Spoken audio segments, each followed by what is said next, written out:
کہ اس بستی میں ایک عورت ہے، وہ پیشہ کرتی ہے آبرو بیچتی ہے، اور میں مسلمان تھا، عالم تھا، اگر میں جوتا پہن کر کے چلتا آہٹ محسوس ہوتی، اس کو امید ہو جاتی، اس لیے جوتا اتار لیا تاکہ اس غریب کو میری ذات سے کوئی امید نہ ہو۔ دوسری مثال آپ کے سامنے آ رہی ہے، دھیان سے سنیے۔ انسان کس کو کہتے ہیں؟ جتنا اچھا انسان آپ بنیں گے اللہ اتنا اچھا آپ کو مسلمان بنائے گا۔ دھیان سے سنیے گا، آم کا مہینہ ہے، آم کھا کر کے چھلکا پھینکا جا رہا ہے، ایک جگہ نہیں، ایک چھلکا یہاں، ایک چھلکا آگے، ایک چھلکا بستی سے باہر۔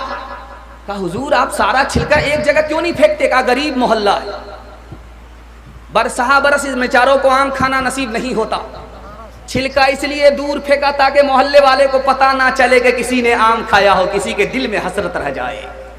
تیسری مثال آپ کے سامنے آ رہی ہے، اچھا مسلمان بنیے، دنیا آپ کی قیمت نہیں دے سکے گی۔ 2000 سونے کے سکے میں ایک مکان بیچا جا رہا ہے، پوچھنے والے نے پوچھا کہ 200 روپے کا مکان تم 2000 روپیہ میں بیچتے ہو؟ کہا 1000 روپیہ کا مکان ہے اور 1000 روپیہ مسلمان کے بدلے لوں گا، کہ مسلمان سے اچھا تم کو کوئی پڑوسی نہیں ملے گا، اس لیے 200 روپیہ کا مکان 2000 میں بک رہا ہے۔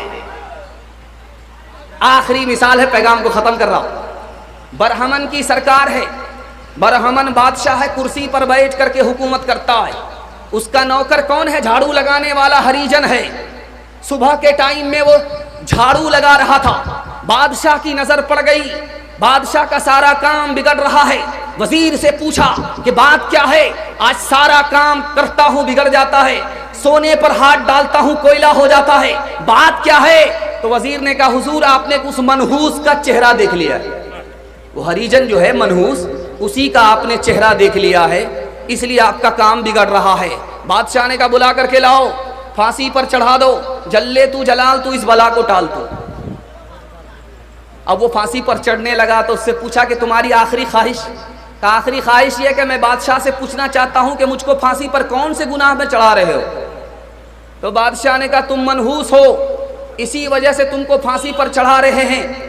تو اس غریب نے کہا کہ حضور میرا چہرہ آپ نے دیکھا، آپ کا کام خراب ہوا، جان تو بچی، مجھ سے بڑے منحوس تو آپ ہیں کہ میں نے آپ کا چہرہ دیکھا، میری جان جا رہی ہے۔